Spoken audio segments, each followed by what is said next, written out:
Ever wondered what would happen if your cat became your boss? Nay, well, I didn't either, until it happened. One day, I woke up, and the world had changed, drastically. The hierarchy in my house had flipped upside down. I was no longer the human in charge. No longer the provider, the protector, the powerful pet owner. No, I was the employee number one. And my boss, a 4.3 kilogram ball of fur named Chairman Meow. And yes, he insists you say the full name every single time. The first sign that something was off came at 7:00 a.m. I opened my eyes to find Chairman Meow sitting directly on my chest. He wasn't purring, he wasn't kneading, he was staring, unblinking, judging. "You're late," he said. "It's literally 7 a.m., I mumbled, still half asleep. "Correction," he snapped. "It's 7:02, and the office opens at 7 sharp. You're already behind on your tasks." "What office?" I asked, trying to sit up. "This is my bed." "Wrong," he said, hopping off me. "This is the break room. Now report to your workstation immediately." I stumbled into the kitchen, confused, sleepy, and more than a little concerned.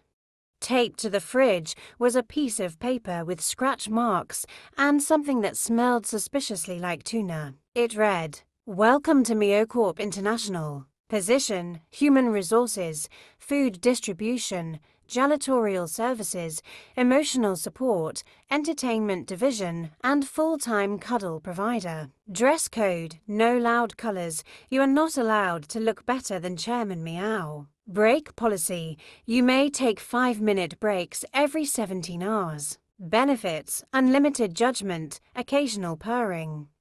Cat hair in everything you own. Wait, I said aloud, emotional support and janitor. Multitasking builds character, came a voice from the windowsill. At 8 a.m. sharp, Chairman Meow held a stand-up meeting in the living room.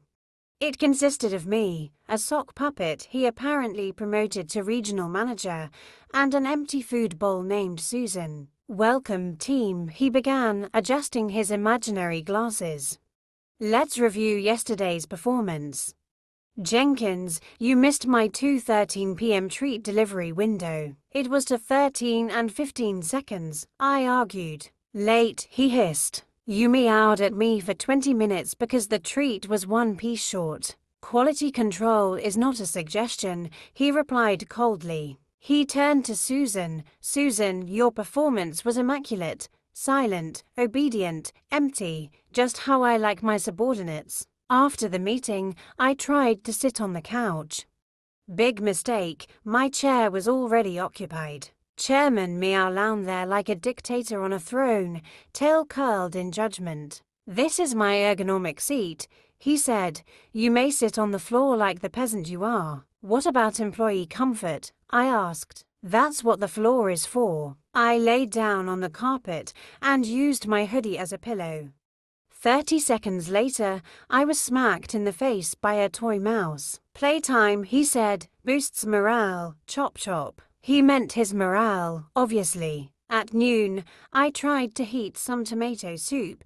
The moment the microwave beeped, he appeared in the kitchen. "What is that smell?" he asked, nose twitching. "Tomato soup, for lunch." He gasped. "Did you use non-organic basil?" "I didn't know you were going to eat it," I said, exasperated. "I'm not, I just care about the standards.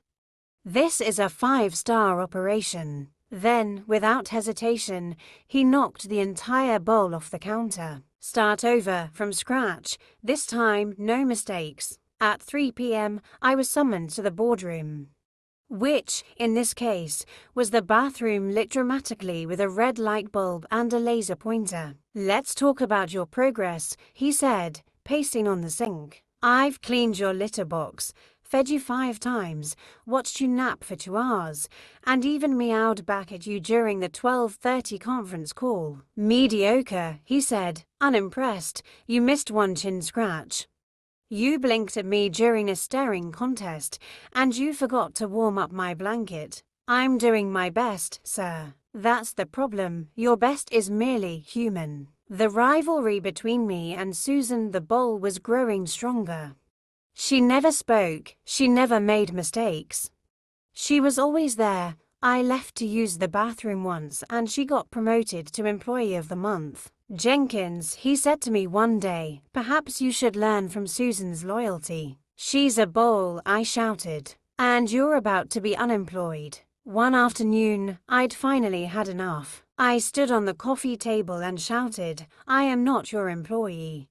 I am a free human. I pay the rent, I buy the food.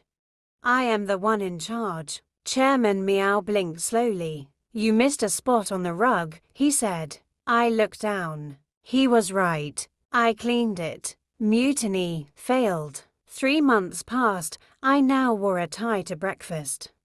I submitted PowerPoint reports made entirely of cat memes.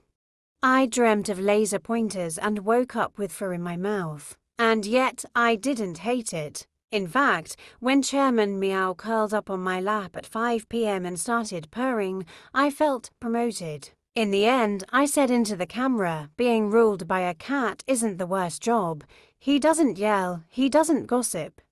He pays in purrs and emotional manipulation, but hey, at least he doesn't make me work weekends. From the hallway, I heard him shout, actually, I scheduled a 6 a.m. strategy session tomorrow. I quit, I said, deadpan. You'll be back, he called. You always come back. He wasn't wrong. He never is. Because he's the boss. The chairman. Chairman Meow. And I'm just Jenkins.